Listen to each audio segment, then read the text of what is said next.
زمانہ قدیم میں کنعان کی سرزمین پر حضرت یعقوب علیہ السلام اپنے 12 بیٹوں کے ساتھ رہتے تھے۔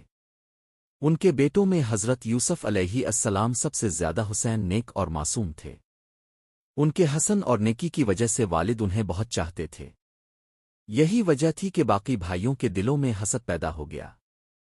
ایک دن حضرت یوسف علیہ السلام نے اپنے والد کو خواب سنایا کہ میں نے 11 ستارے، سورج اور چاند کو مجھے سجدہ کرتے دیکھا۔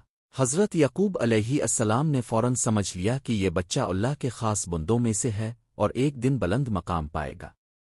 انہوں نے بیٹے کو سمجھایا کہ یہ خواب بھائیوں کو نہ بتانا، کہیں وہ حسد نہ کریں، لیکن حسد نے بھائیوں کے دلوں کو اندھا کر دیا۔ انہوں نے سازش کی اور حضرت یوسف علیہ السلام کو ایک کنویں میں ڈال دیا، پھر والد کو جھوٹ بولا کہ یوسف کو بھیڑیا کھا گیا۔ اللہ کے حکم سے ایک قافلہ وہاں سے گزرا اور انہیں کنویں سے نکال کر مصر لے گیا، جہاں یوسف کو غلام بنا کر بیچ دیا گیا۔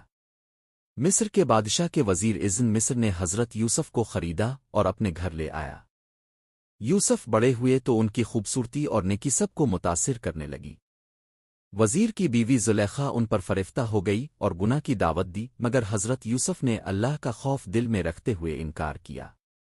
یوسف پر جھوٹا الزام لگا اور انہیں قید کر دیا گیا، مگر قید خانے میں بھی وہ لوگوں کو توحید کی دعوت دیتے رہے۔ اللہ نے انہیں خوابوں کی تعبیر کا علم دیا۔ ایک دن بادشاہ نے ایک عجیب خواب دیکھا جسے کوئی نہ سمجھ سکا، تب حضرت یوسف نے اس کی صحیح تعبیر بتائی اور قید سے رہائی پائی۔ اللہ کے حکم سے حضرت یوسف مصر کے خزانے کے نگران بن گئے۔